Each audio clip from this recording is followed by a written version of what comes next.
Good morning. It's Thursday, the 12th of January. Now, health leaders are urging government ministers to reach an agreement with trade unions as soon as possible in order to avert future NHS strikes. Accident and emergency departments in England and Wales are expected to come under renewed pressure over the coming days as they recover from yesterday's industrial action by ambulance workers. The Health Secretary is set to meet representatives from the British Medical Association and other union leaders later this morning. Here's our employment correspondent, Zoe Conway. Some people claiming sickness and disability benefits could be allowed to keep receiving payments even if they find new work, under new plans being considered by the government. Let's talk to our chief political correspondent, Nick.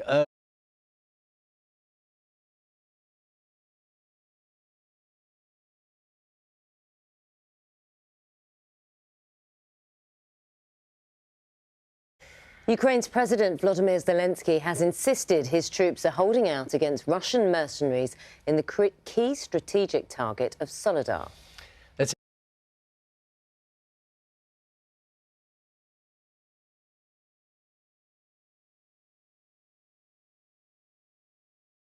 High street retailers say they're expecting a tough start to the new year, despite many posting strong sales figures over the Christmas period. Comes as the cost of living crisis continues to hit home. Our business correspondent Emma Simpson has this report. Yes, just looking ahead, we'll get a better sense of the retail picture of Christmas when Tesco, Halfords and Marks & Spencer are all publishing their trading figures in just under an hour's time. Hannah will take us through all those figures as and when they come in.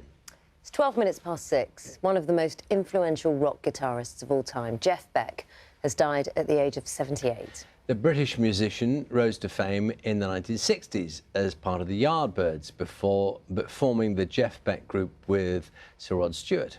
Our arts correspondent David Silito looks back at his career.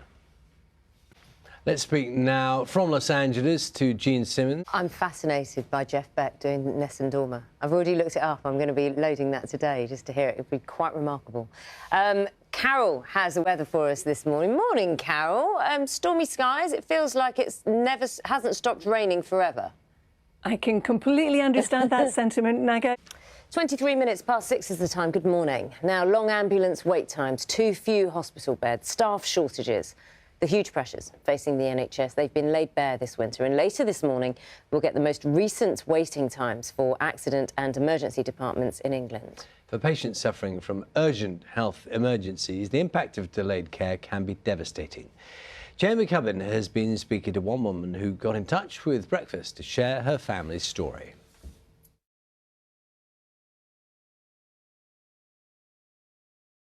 Of course, our thanks go to Anne Clark there, who spoke to Jane McCubbin about her husband, who died.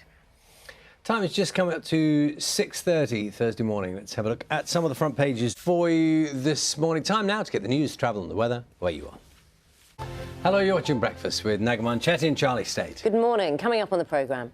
It's 6:34. We're going to talk about gas and electricity supplies. We've talked about it many times. You know, the difficult times people are facing with the cost of living, having to pay the bills, and some people clearly are really struggling. Morning, Hannah. Morning, yeah.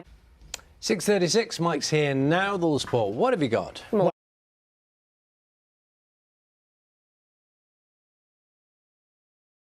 Case of the Southampton manager Nathan Jones, it says it all, because few gave his team a chance in the quarter-final last night against Manchester City in the League Cup because they hadn't won a league game under him. He's only been there, what, a couple of months. They did win an FA Cup match at Crystal Palace, but 10,000 Southampton fans stayed away because they thought it was inevitable that Manchester City would win. I actually hadn't turned around until then. That is a cracking picture.